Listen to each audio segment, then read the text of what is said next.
welcome to the Creating Belonging podcast. Today, I'm recording our first guest episode, and I'm really excited that I have Michal Augustini or Michal Augustini. Michal is one of the hottest up-and-coming photographers in London right now. So look out for Michal Augustini in London and his photography. Michal, if you wouldn't mind, just introduce yourself in your words. Hello, everybody. My name is Michael. I'm a freelance photographer, music photographer currently. Very proud to say that because it's been just about a year that I've been doing it full time. Michal, it's awesome to have you here. Thank you for agreeing to be my first guest on the Creating Belonging podcast. And before we get into the hot topic of the day, which is creating belonging, I want to make sure that people can follow you on Instagram and see your amazing work. So how can people find you? My handle is augustini.photo, AUGUSTINI.photo. Easy. And my website, the same thing. I'll be releasing my first debut book in a couple of days / maybe a week. Definitely check it out. I will be announcing everything on Instagram and selling to my website. Yeah, I'm excited to see it. I know I saw the preview a few weeks back when we were at a meeting, so I'm excited to see the real thing. Well, I wanted Michal to join us on the Creating Belonging podcast. I've known Michal for a handful of years. We've worked together. I know that Michal grew up in Slovakia and then moved to London, 7 years ago? Was it? When I knew Michal, he had been working for an American-based company, albeit global American-based company, living in London as native of Slovakia. So, when we talk about belonging, I had a feeling that Michal might have some interesting stories, kind of in all that intersectionality of his identity that he brings into these different spaces and communities. And one thing, I'm going to jump right into what is kind of my favorite story that we had talked about, which is your name. So your name spelled Michal. I remember when we met, there was discussion like, oh, does he go by Michael or Michal? And then I remember asking you and you're like, yeah, it doesn't bother me, like whichever. And I found that interesting because a lot of people can be very protective of the pronunciation of their name, right? And so I found that interesting. And then you eventually told me a story, and I'm not going to repeat it, but the reason I bring it up is because I think about our names, just to give some kind of relation to belonging in this. I think about our names as like one of the things that is like our signature stamp on our identity, because we talk about identity in relation to belonging. And I think our name is like that stamp. It's like the number one thing that is us. It's what people call us on a regular basis. I want to hear your story about kind of growing up and the way that you just name pronunciation. And then even some of the stuff that I think we talked about, name pronunciation. In Slovakia, yeah. Yeah. So interesting fact is that when I came to London, so many people, out of respect, immediately were asking me like, how do you pronounce your name? And I always introduce myself in English. Hi, I'm Michael. And I never really thought about it. Like I didn't give it a second thought at all. But some people were like, but it's not spelled correctly, right? Like Michael is with E and your name is different. So how do you pronounce it? And I was really hesitant many times to tell people because the pronunciation of my name in different language, for people, it's hard to pronounce. My pronunciation of name is Michal. And in Slovakia, it's kind of common name. But the thing is that not that many people call me Michal in Slovakia, because in Slovakia, we have nearly each name, not all of them, but my name is specific like that, has 3 different versions. So the neutral one, Michal, which is on my, on a birth certificate, right? But my mom would call me Mishko, which is like a tiny, like imagine like a softer name is Mishko. Your girlfriend would call you Mishko, and people will call you if you're little, right? They will call you Mishko. And your friends, on the other hand, would like choose a tougher name. So the tougher version of Michal is Misho. So it's Mishko, Michal, Misho. So these are the 3 names I grew up having, right? I knew I'm Michal, but then not that many people would call me that. It would be either Misho or Mishko. If my mom used Misho, which is a tough thing, I knew that I did something naughty or something like that. My mom is calling me like that. And she really hated when, my friends came and rang the bell and said, "Hey, is Misha at home?" And my mom hated that because she doesn't like the tougher version of my name. And there are most of the names in Slovakia have those like a softer version and harder version. But school, when we were young kids learning English and we're being taught like, okay, the basic sentences. So what's your name? My name is, and you say your name. The teachers in Slovakia would transfer your name to English, right? So a name like Michal would be Michael. A name like Tomáš, Slovakian name would be Tom. Martin would be Martin, but like some of the versions will be slightly different. George, it will be Juraj, and in English would be George. So when we enter the English classroom, you are pronouncing your name as an English speaking person. So my name every time when I would be using English language would be Michael. So everywhere I went internationally would be like, "Hey, my name is Michael." I would never even put it into my mouth that I would say, "Hi, my name is Michal." It just doesn't sound natural to me. So yeah, this is how I presented myself, or always will probably present myself. And people were very curious about that. And then I thought about the history, why I'm saying that, because some people are like, "But that's not your name." What if someone called you Mike? Well, that's fine. Yeah, I have people who call me Mike. Some American folks would call me, "Hey." Oh, wow. So like no consent, just like decided to shorten your name. I mean, I'm not sure if there was any. Probably there was this discussion where I said, "You call me whatever you want," and he was like, "Is it okay if I call you Mike?" And it was like, "Fair enough." So I don't know why, I found that fascinating, in the fluidity of acceptance that you have around the way that people pronounce your name. I almost think of it as this gift that your instructors gave you when you were younger, giving you that fluidity of the pronunciation of your name so that you didn't have this defense mechanism come up, right? Like, Mm. hey, I'm just going to go by whatever and, it's cool, as long as it's not offensive, right? Yeah. But I have to say, like, on the other hand, it made me really be self-conscious when I would be speaking to, like coming to London, and feeling that respect from others, asking me what my name is, how my name is pronounced and stuff. So then I would be more conscious of how other name, because I really having fun. And like, I was like, "Just, I don't care, can't say." But then I realized people really do care. So I started caring more about different names, different nationalities.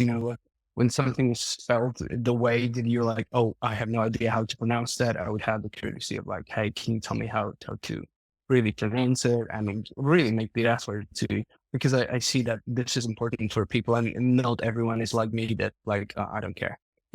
I almost see it as related to gender and pronoun usage Mhm. because so often we assume usage of pronouns based on various things, right? I know of an individual who I used to work with. Her name was Jordan, but because Jordan's probably more typically, or people are more used to Jordan being a male name or a masculine name, she would often be called he in emails. She was using pronouns in her signature line before it was recognized, just because for herself, she wanted to clarify. Yeah. And so it's interesting how, there's the conversation around pronoun usage being like so a part of quote woke culture, being I think it's very respectful. useful. I Yeah. think it's very useful. So it's interesting, heightening that awareness that you have of like checking in with people on pronunciation of their name, can be similar and respectful as checking in on someone's preferred pronouns, right? Yeah, absolutely. And it's really, I think it's essential these days to have that, because somebody's identity is built on that. It's just good to check in with people and be respectful and call people what they want to be called. Exactly. I want to transition a little bit and I want to see if I can get another story out of you. We talked about the creating belonging model. So in the first episode, I outlined the creating belonging model that exists in my book. We've got essentially belonging sitting at the intersection of authenticity and acceptance. And then we've got our 4 areas within the creating belonging model. So when we're low on authenticity, low on acceptance, we're in recluse. High on authenticity, low on acceptance, we're in overbearing. If we're high on acceptance, low on authenticity, we're in minimizing. And then when we're high on authenticity, high on acceptance, we're in belonging.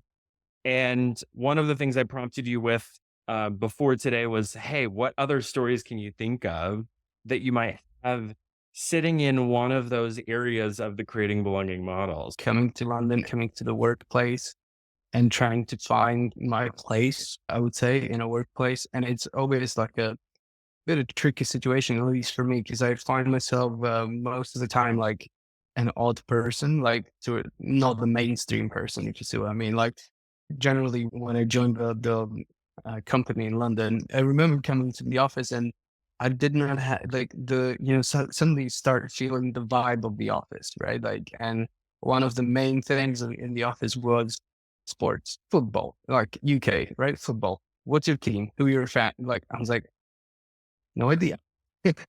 Are you Arsenal? Are you Tottenham? Are you this? I was like, no, I'm not in football. And my question back is like, what kind of music do you listen to? And they were like, oh yeah, all sorts, blah blah. I was like, what kind of concerts did you go to? Not that many people went to concerts, so I found myself in this kind of odd spot where most of the people were, following sports, following these things, and you want to try to kind of belong, right? But I remember that on my first lunch on the first day where everybody was there and it's like, okay, we have this football club going on. We're all playing football. And I was like, great, good for you guys. And they were all expecting me to be like, yeah, let's play football. I was like, nope, thank you. But I found myself belonging to that group of doing, yoga classes and at work. It was very, very different to the kind of mainstream everyone in the office what they were doing. Sometimes I found it a little bit difficult, but not that, and I was like, you know what? I need to find my tribe somewhere else. Work is work. This is not about if I like football or not. It's about the work we're doing. You started working at that organization 4 years before we worked together. But I think it was a very different environment at that point in time.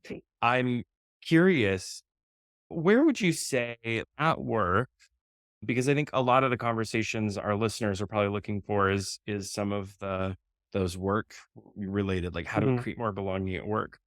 So Yeah. if you were to think about where you sat in that moment, the way that you described it, like high or low on authenticity, high or low on acceptance, to then kind of plot yourself, where would you say? I think it was, I never hidden my authenticity. I would say, I was authentic, but I Mhm, definitely was kind of, I was playing the other people's game. So if they were talking about football, I started to kind of be interested in not necessarily football, but I would be like, oh, tell me more, or what is it? And try to be interested in others and what the tribe was about. But I knew I'm not interested in specifically football, where I feel like I was mhm. interested in, okay, why are you having this conversation? Who is who? You're trying to get to know other people. So I'm always curious, asking questions about that. This is where I found myself. But like another example that I can think of, I remember when I came to London, I made a life decision that I will stop drinking.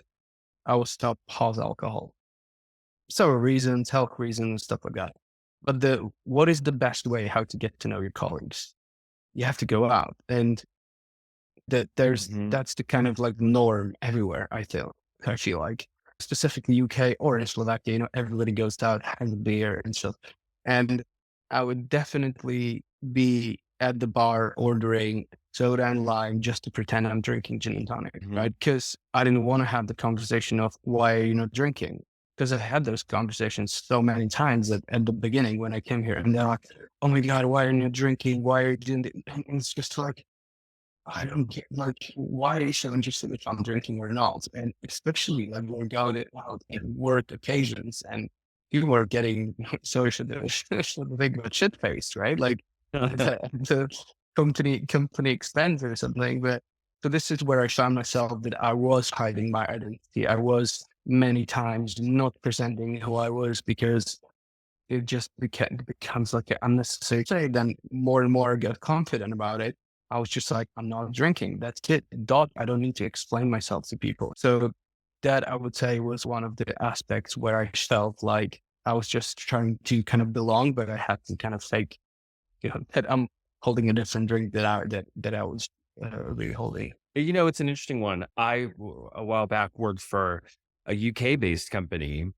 And so I can confirm the drinking culture is real. And it's an interesting dynamic because I don't want to tell people like, hey, look, you can't drink, you can't go out, you can't do what you enjoy.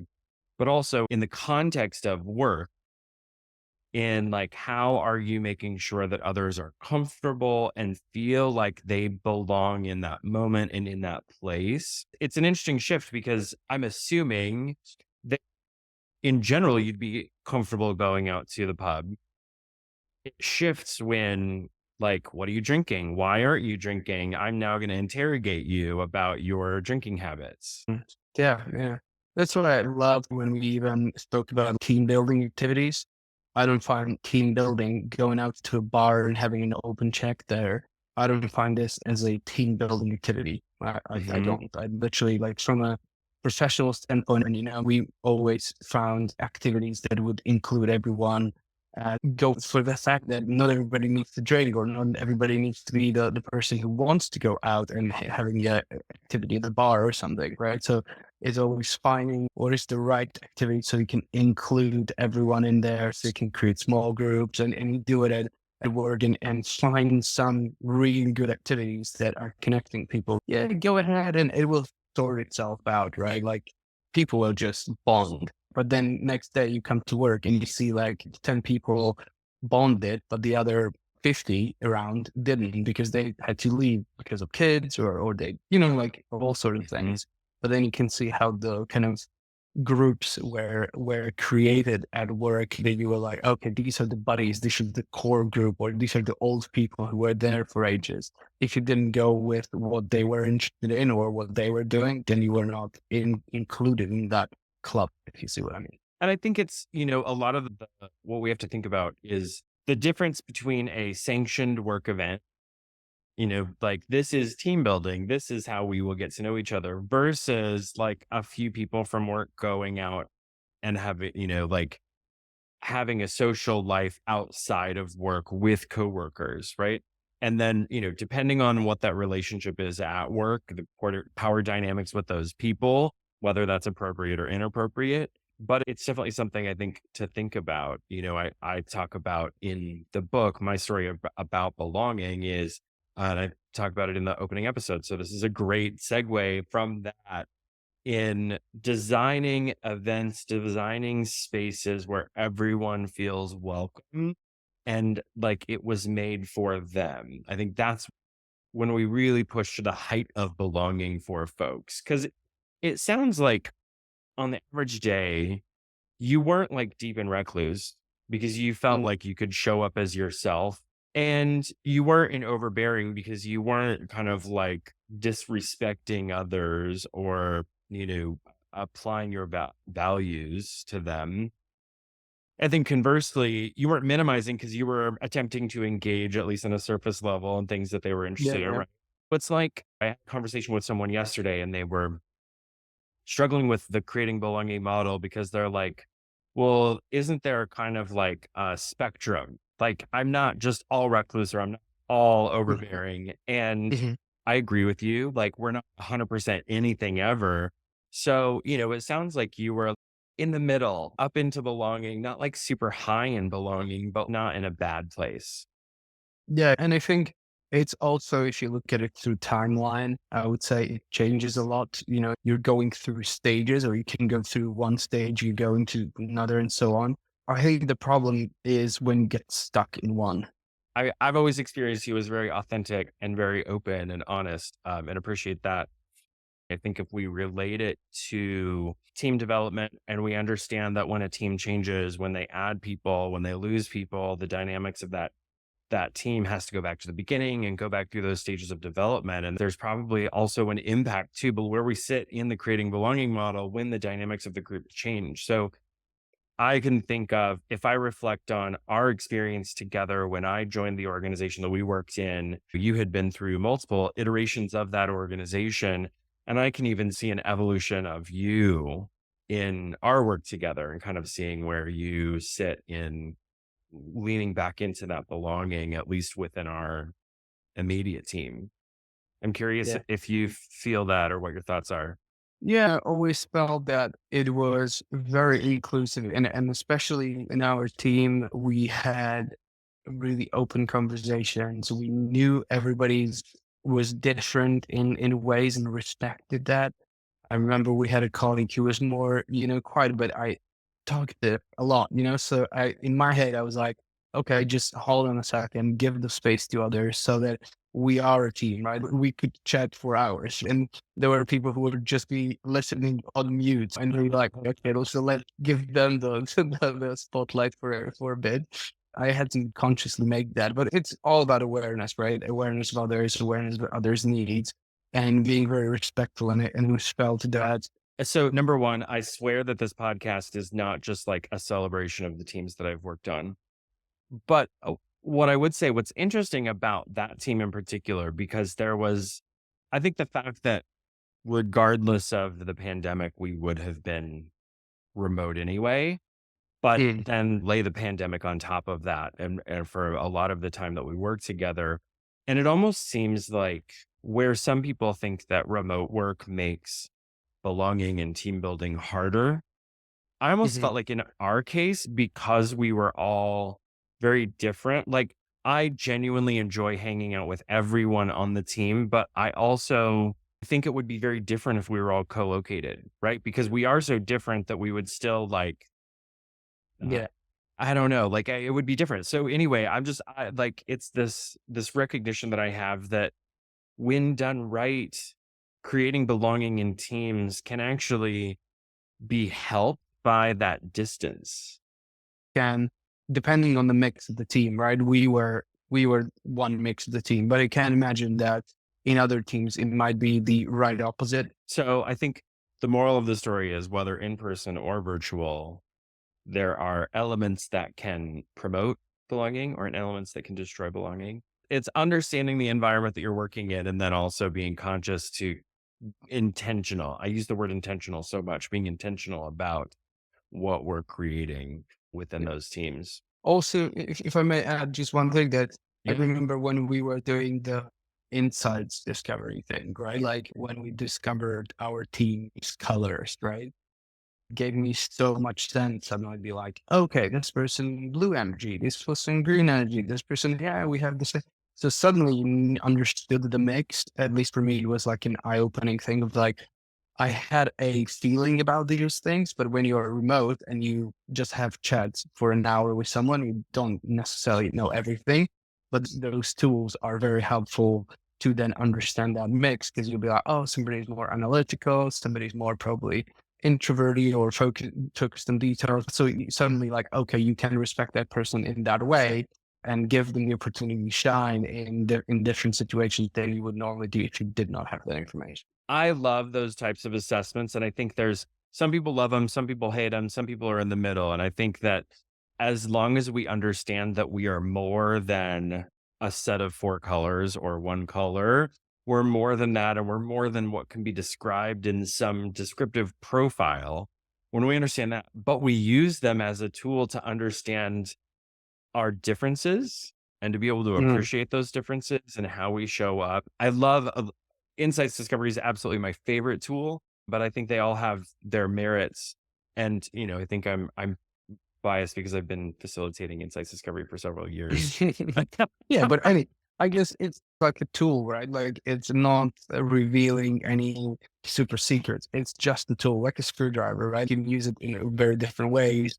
And I think those tools are helpful, right? We can take that information, it's going to help you, It's not putting people in a box. It's not doing that. It's just giving you some additional information to your advantage and to others' advantage to promote belonging, to create the environment that accepts everyone for who they are and promotes their strengths. It's all about pushing into acceptance, which is understanding or working to understand others and accepting them for who they are, accepting that not everyone's like us, and accepting them even if there are things that we don't understand about them. That's one of the messages that I want this work to get out so much, because I think it's something that's undervalued. 100%, 100%. Well, I think that's a good note for us to close on. Michael, I want to thank you so much for being my first podcast guest on the Creating Belonging podcast. We'll be releasing new episodes every 2 weeks. Our final episode will be a LinkedIn Live, which then we will repackage and publish as the final podcast. Michael, I'm going to get that on your calendar because I'm going to have an assortment of guests across the podcast and would love for you to join us. Looking forward to that. Thank you. And Michael's also a new father, so I hope you go take a nap. Yeah, I mean, I don't know if you can hear that, but then my kid is screaming in the background. So okay, dude. Thank you very much. Thank you for having me, and pleasure to be on your podcast. Thank you.